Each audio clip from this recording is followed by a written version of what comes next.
मंचस्थ professor Ompal जी, मेरे साथी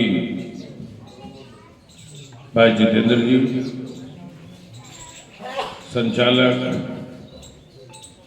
और मेरे सामने बैठे हुए बहुत ही सम्मान और आदर के योग्य बुजुर्गों, नौजवान दोस्तों, सबसे पहले तो मैं आभार व्यक्त करना चाहूँगा आप सभी का, जो प्यार, जो विश्वास,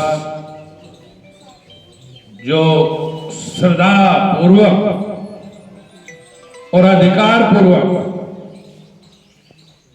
जो आप मांग भी रख रहे हैं, उसका मैं दिल की गहराइयों से आपका धन्यवाद ज्ञापित करना चाहूँगा, आभार व्यक्त करता हूँ।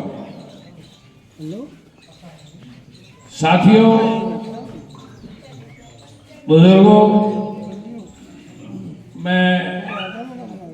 मुझसे जितेंद्र अक्सर मिलते रहते हैं और ये जिला पंचायत के कर्मठ जिला पंचायत सदस्य हैं, आप ही के बीच के हैं, आप ही के लिए काम करने की इच्छा रखते हैं और इन्होंने मुझसे वादा लिया कि भाई लास्ट में हरिजन चौपाल में एक कमरा या बरामदा या जो भी ये निर्माण होना है, इसमें टाइल वगैरह जो लगी इंटरलॉक, इसके लगवाने का इन्होंने कहा, मैंने करा देंगे, क्योंकि मेरी मंशा ये है कि ये जो निधियों का पैसा है या जो सरकारी धन आ रहा है, ये मेरी कोई निजी संपत्ति नहीं है, मैं तो उसका मात्र कस्टोडियन हूँ। मैं ये कह सकता हूँ इसको यहाँ लगा दो, इसको यहाँ लगा दो, ये यहाँ लगाओ, ये धन भी आप ही का है, आप ही के लिए है और आप ही के द्वारा इकट्ठा होता भी है, सरकार के पास जाता भी आप ही से। मुझे दुख होता है कई बार जब अपने घर को तो घर समझते हैं आमजन और सरकारी संपत्ति को ये कहते हैं तो सरकारी है, हमारा क्या मतलब? सरकारी संपत्ति भी अपनी ही संपत्ति है, उसके रख रखाव की भी उतनी ही महती आवश्यकता है जितनी कि आपके घरों की। घर का कूड़ा निकाल के गली में डाल देंगे, इस प्रवृत्ति से बचना चाहिए। गली भी आपकी है, जब गली से आप आते हो वो कूड़ा आपके पैरों में लग के आप ही के घर आता है। कहने का मतलब यह है कि जब मैंने कहा तो मैं शहर से इसकी स्वीकृति दी और मेरा मानना है कि विकास कार्यों पे सबका हक है, चाहे किसी ने मुझे मत दिया या नहीं दिया। आज मैं जिस रूप में हूँ, एक जनप्रतिनिधि के रूप में, एक विधायक के रूप में, मैं सबके लिए वचनबद्ध हूँ, मैं सबका ध्यान रखता हूँ। समाज का कोई भी वर्ग, चाहे वो दलित समाज से, वंचित समाज से हो, ये 7वीं बारात घर, चौपाल या कुछ कहें, वंचित समाज के लिए 7वीं है इस विधानसभा क्षेत्र में। मुस्लिम बहुल गांवों में कोई ऐसा गांव नहीं, चाहे टांडा हो, चाहे असारा हो, चाहे शाहजहांपुर हो, थल हो, मिलाना हो, बोपरा हो, फौलाद नगर हो और तो और रठोड़ा आपके नजदीक है, सब उनके एरिया में मैंने विकास निधि से काम कराने का पूरा प्रयास किया, जिससे उनको ये ना लगे, कभी ये महसूस ना हो कि हम उपेक्षित हैं। उनके लिए आपसे पहले काम किया। कोशिश है 2 हिस्सों में लोग इस छबरौली क्षेत्र को बांटते हैं, एक पुरानी छबरौली, एक नई छबरौली, जो बरनावा क्षेत्र में आता था पहले। आपके लिए तो मैं बिल्कुल पुराना ही हूं और आपका प्यार, आशीर्वाद जिस तरीके से मुझ पर बरसता है, मुझे चुनाव का पता भी नहीं लगा कि आपने चुनाव लड़ दिया था। बहुत लंबे समय, मुझे गर्व और गौरव के साथ ये मैं कहना चाहता हूं, सिलाना में जीत हुई बहुत लंबे समय बाद पार्टी की। ये मैं नहीं कहता कि मेरी वजह से हुई, आप लोग एकजुट हो गए। सब क्षेत्रों का ध्यान रखना पड़ता है, सब जातियों का, धर्मों का, सबका ध्यान रखना पड़ता है।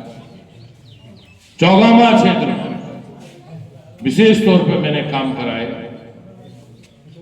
आज ही मैं एक 8 करोड़ के उनके नहर का जो माइनर है उनकी 5 माइनरों पे 34.7 किलोमीटर लंबा खड़ंजे का निर्माण की शुभारंभ करके आया हूं सवेरे। विधायक से मांगते हैं 1 किलोमीटर खड़ंजा दे दो, 2 किलोमीटर दे दो, 3 दे दो, ज्यादा आप लोगों ने मांगा 2.5 है, वो 10 नहीं, 20 नहीं, 30 नहीं, वो 34.35 किलोमीटर लगभग है। और 30 किलोमीटर वहां नहरों पे मैं पक्का करा चुका हूं इसी कार्यकाल में। यानी कुल मिला के करीब 65 किलोमीटर लंबा, यहां से सादरा चले जाओ, इतना लंबा मान के चलो, पक्का काम करा दिया उनकी नहर की पटरियों में। नहर ये बाद में बनी, मुझे दुख है कि अपेक्षित उसमें पानी नहीं मिलता वहां। चौगामा की जो नहरें हैं, लोई कलरपुर से पानी आता है उसमें, वो लगभग 85 किलोमीटर की आते आते यहां तक दम तोड़ देती है। और ये भी सच्चाई है कि वो नहरें खरीफ सीजन के लिए ही बनाई गई थी। जो हमारे नीति निर्माता थे, जो उस समय जिनकी सोच थी, वो ये थी कि चौगामा का चौवा बहुत नीचे था, ये कम से कम बरसात में नहरों में पानी आ जाया करेगा, चौवा मेंटेन हो जाएगा। तो बरसाती नहरें हैं, वो वहां पानी की उपलब्धता कम है। और आज तक एक ही मांग करते रहे वो लोग कि परियोजना को पूर्ण करो, परियोजना को पूर्ण करो, जबकि उसमें 96% परियोजना वो पूर्ण हो चुकी। नहर मतलब जो बनी हुई है वो 96% बनी हुई है, 4% बाकी है। 96% में तो पर्याप्त पानी नहीं मिल रहा, 4% और बढ़ा के कौन सा वहां कद्दुम तीर लग जाएगा। तो कुछ मैंने विचार विमर्श किया प्रबुद्ध लोगों से, किसानों से, जनप्रतिनिधियों से, प्रधानों से। उन्होंने एक राय रखी कि आप स्वतंत्र हो, क्षेत्र की नुमाइंदगी आपके हाथ में है, जो उचित और जो सही फैसला हो उसको आप लें। मैं फैसला लेने में थोड़ा सा हिचकिचा रहा था, कोई ये ना कह दे कि इन्होंने पूर्ण मान ली, लेकिन कई बार फैसले लेने पड़ते हैं। मैंने उसमें शासन में लिखा, चूंकि ये 96% नहर का काम पूरा हो चुका, इस परियोजना को यहीं पूर्ण मान लिया जाए, और यदि संभव हो तो जो 4% काम बचा है इसमें, उसकी अलग से परियोजना बना ली जाए। आपको ये मैं बतलाऊं कि कोई भी परियोजना जब बनती है, कोई भी प्लान बनती है, कोई भी काम जब होता है, अगर वो अपूर्ण हो तो उसके मेंटेनेंस का पैसा नहीं मिलता।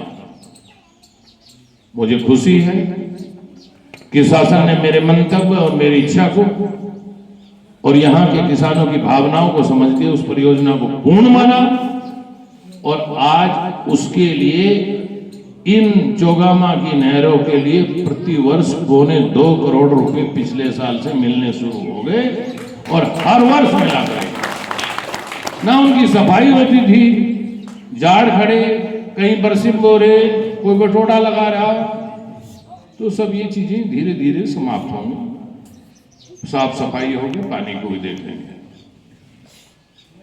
ये तो मैं उसकी बात कर रहा था कि वहां आज ही, चूंकि मैं आज ही दोपहर पहले ही उसका शुभारंभ करके आया उस परियोजना का,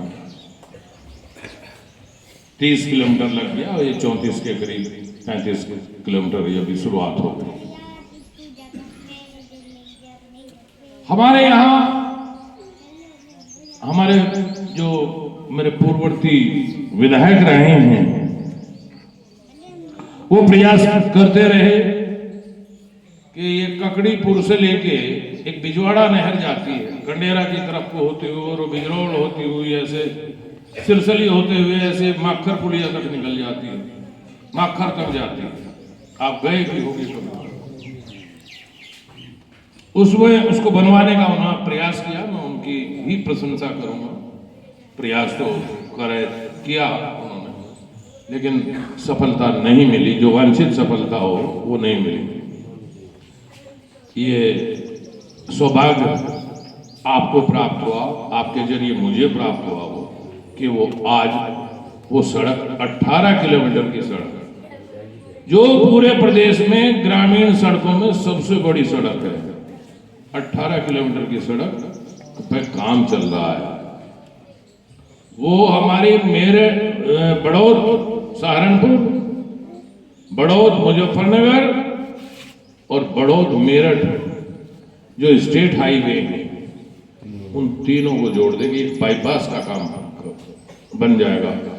क्यों लंबी दूरी हम यात्रा करें? पेट्रोल खर्च होता है, समय की बर्बादी होती है, और हमारा जो वाहन है जिस पे हम चलते हैं उसका वो भी घिसता ही है।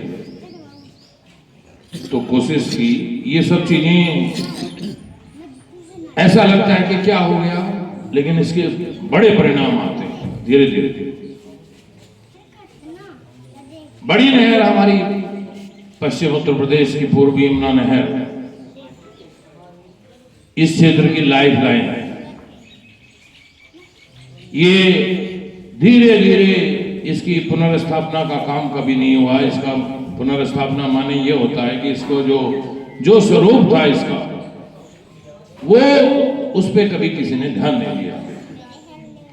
4 एमपी भी पढ़ते हैं इस क्षेत्र में। ये सहारनपुर से निकलती है, सहारनपुर से शामली, बागपत और गाजियाबाद तक जाके एंड होता है इसका। 204 किलोमीटर की नहर है ये। 10-12 विधायक हैं इस क्षेत्र में, लेकिन दुर्भाग्य से किसी का ध्यान इस ओर नहीं गया। मैंने एक बीड़ा उठाया। मेरे पिताश्री बीमार भी हैं आजकल, लेकिन वो मुझसे चर्चा करते रहते हैं अभी भी। वो हथनीकुंड बैराज तक गए थे कभी इस नहर के रास्ते जब तो इस पे इतनी सड़क भी नहीं बनी हुई थी। उन्होंने मुझे एक दिन कहा कि बेटा अगर ये करा सको, इसकी पुनर्स्थापना करा सको तो ये बड़ा काम होगा इस क्षेत्र के लिए। इसमें ये संकरी होती चली गई और ये राजवाह का रूप लेती जा रही है। ये चौड़ी हो जाए तो ये बहुत अच्छा काम होगा तुम्हारे कार्यकाल में, कि ये बड़ी सौगात इस क्षेत्र के लिए होगी। बड़ा काम था, 4 जिलों का काम। अपने क्षेत्र में ही लोग तंग हो जाए, अपने क्षेत्र में मांगते घूमते। मैंने बेड़ा उठाया, मैंने इसकी परियोजना के लिए बनाने के लिए अधिकारियों को निर्देशित किया, चिट्ठी लिखी, माननीय मुख्यमंत्री जी को चिट्ठी लिखी। धीरे धीरे रेंगना शुरू हुए अधिकारी। अंतोगत्वा परियोजना पे काम होना शुरू हुआ। जब मैं इस पे अडिग हो गया, उनको ये देख लेते हैं अधिकारी बहुत तेज होते हैं कि जनप्रतिनिधि काम की एक चिट्ठी लिखने पे अपनी खाना पूरी करके अपनी बात समाप्त करना चाहता है या इस काम को वास्तव में चाहता है। ये जब उनको ये लग जाता है कि ये तो काम अब करना पड़ेगा, तब उनकी कलम हिलनी शुरू होती है। नहीं तो ये भी मौज करते हैं बहुत। फिर मैंने विधानसभा में उठा दिया। जब इसकी भूमिका बना के मैंने फिर विधानसभा में यह सवाल उठा। ये एक चतुर सुजान जनप्रतिनिधि का दायित्व होता है कि वो अपनी बात को किस तरीके से रखता है, बॉल को किस एंगल से निकाल के आगे गोल में डालने की प्रयास करता है। ये उस पर निर्भर करता है और परिस्थितियों पर निर्भर करता है। वहां मुझे सिंचाई मंत्री जी ने मुझे अच्छा जवाब दिया, मुझे सकारात्मक जवाब दिया कि परियोजना का बनाने का काम मतलब विचाराधीन है। फिर वो धीरे धीरे धीरे धीरे धीरे धीरे अमली जामा पहनाता गया और आखिर में लब्बो लबाब यह है कि 48 करोड़ रुपए की परियोजना स्वीकृत हो गई। इस पे पिछले अक्टूबर माह से इसमें काम शुरू हो गया। अब ये काट के बाहर फेंक दिया गया, इसमें से मलबा निकला काफी। इसमें 16 के करीब पुल बन रहे हैं, रेगुलेटर नए बनेंगे। वो डंडेल को दे के पौवा कोई भी खुलवा लेता, वो सिस्टम भी शायद मेरे विचार से बंद होगा। अब जो आधुनिक तकनीक के रेगुलेटर इसमें लगेंगे, मैं समझता हूं कि इसमें अभी 1 साल और काम चलेगा। अभी चल ही रहा है, अभी फाइनल नहीं हुआ। ये कुछ लोगों ने समझ लिया कि ये इसकी मिट्टी विट्टी बाहर की निकाल के बाहर फेंक दी तो ये काम पूरा हो गया। नहीं, अभी कार्य जारी है और अभी तो इसमें आधा बजट भी खर्च नहीं हुआ। बड़ी परियोजना क्षेत्र के लिए बड़ा अच्छा है कि इसमें 4400 क्यूसेक की क्षमता की नहर है। ये सबसे पुरानी नहरों में से एक है, बड़ी नहरों में।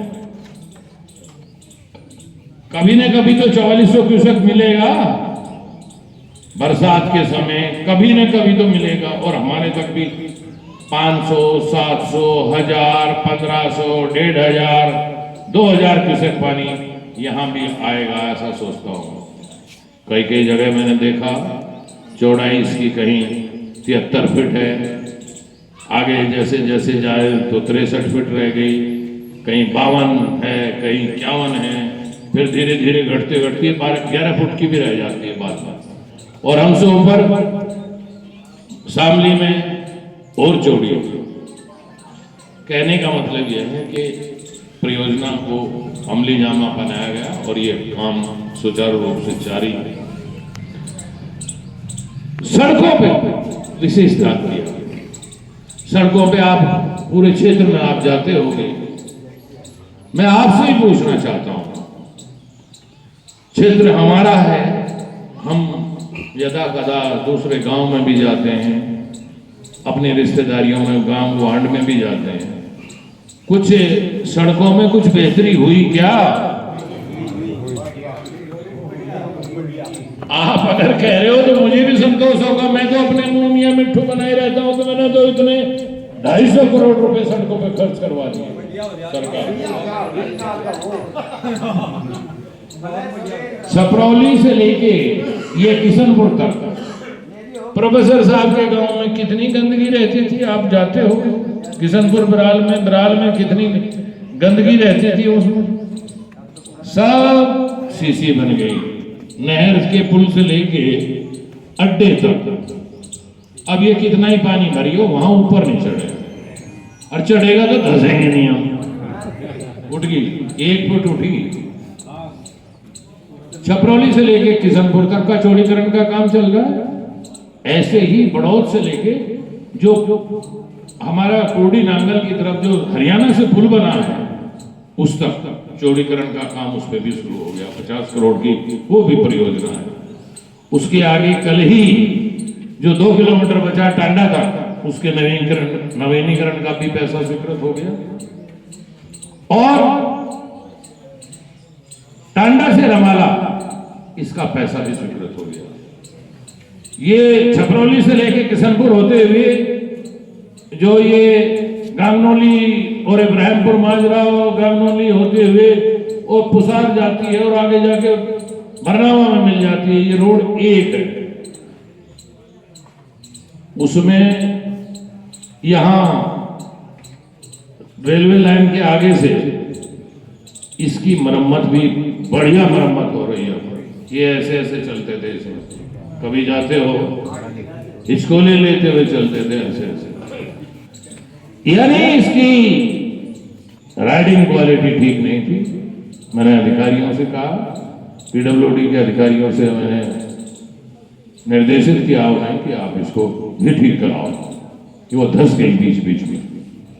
स्वाभाविक है, कई बार पानी होता है, नहीं रहती है, चौड़ी होती है, वे चीजें कई बार हमारे वजन भी बहुत है, हमारे गन्ने के ट्रक भी आते हैं, बड़े बड़े ट्रक हैं, ओवरलोडेड हैं, ईंटों के भट्टे हैं हमारे, जबकि मैं इस बात को भी वहां रखता हूं कि पश्चिम उत्तर प्रदेश में खास तौर पर बहुत ओवरलोडेड मामला इन सड़कों पे चलता है। ये एक तो हाईवे है, एक स्टेट हाईवे है और एक गांव की सड़कें हैं। इन तीनों के मानक अलग अलग हैं। कोई एक तरीके से सड़क नहीं बनती, क्योंकि उस पर लोड ज्यादा है, ट्रैफिक ज्यादा है, नेशनल हाईवे पे सबसे ज्यादा है, तेजी भी है, तो वे सबसे उत्तम क्वालिटी की होती है। स्टेट हाईवे उससे नीचे, और जो हमारी ये ग्रामीण सड़कें हैं ये अभी उतने स्तर की नहीं है। यद्यपि यहां भी हैवी ट्रैफिक बहुत ज्यादा चल रहा है। ये मैं आपको बताऊं, छपरौली से लेके आपको तो सीधा वास्ता पड़ता है किशनपुर वाली का। ये हमें पिछले साल भी स्वीकृत कराने का मैं प्रयासरत रहा, लेकिन इसकी चौड़ीकरण के जो मानक हैं वो पूरे नहीं कर रही थी। वो चौड़ीकरण के मानक किसी तरीके से पूरे कराए गए। खैर लब्बे लबाव, अब खांसी फुर्रासा उठा लगा था रे, ज्यादा देर होगी क्या? हाँ तो बंद कर दो। क्यों खांस खूंस से क्यों रहे हो? या मजा नहीं आ रहा? बात में मजा आ रहा हो तो बात चालू रखो, नहीं तो अपना राम राम करो, चाय पियो। कोशिश की है सड़कों के साथ पुल। मुझे बड़ी, जितेंद्र बाबू, मुझे बड़ी खुशी हुई। अभी परसों हमारे प्रभारी मंत्री जी आए हुए थे, वो पिछले 9 वर्ष का लेखा जोखा बता रहे थे पुलों के इस जिले में। जब तक वो रिपोर्ट पढ़ रहे थे उस समय 90 करोड़ रुपए खर्च हुआ और 40 करोड़ रुपए मेरे 4 साल में, इसी कार्यकाल में, इसी में 40 करोड़ के काम आ गए। आधे में काम, आधे में नाम हो गया। बरनावा में आपने देखा होगा, कभी मेरठ जाते होंगे, लरसता था, उसमें कंपन होता था उस पुल में। 1960 का बना था वो पुल। वो इस अनडिक्लेयर्ड वो करवा के, अनफिट करा के उसमें निर्माण कार्य जारी है। जब तो हम विपक्ष में ही थे, उसका एक लोहे का पुल बना के टेम्परेरी आने जाने की व्यवस्था भी की। 3 करोड़ रुपए उसमें भी खर्च हो गए। बड़ा खर्चा होता है, पता नहीं क्यों इतना खर्चा होता। असारा में कृष्णा नदी पे पुल बनाने किसान बनाते थे। मिल वाला, ये रवाला मिल वाला कभी कभी मदद कर देता था, उसको उनकी कुछ 20, 30, 50 हजार रुपए दे दिए, लाख रुपए दे दिए, वो उसकी पुल की मरम्मत करा देता है और सब मिलके वो पुल बनाते थे। उसी पे से गन्ना भी ढोते थे, उसी पे। ऐसा ही स्थिति झुंझुनपुर में थी। अच्छा है, बड़ी खुशी है, बेइंतहा खुशी है कि मेरे प्रयासों से कृष्णा नदी पे असारा में और हिन्ना नदी पे झुंझुनपुर में भी पुल स्वीकृत हो गए। ये शीघ्र भी निर्माण कार्य इनके भी शुरू हो जाएगा।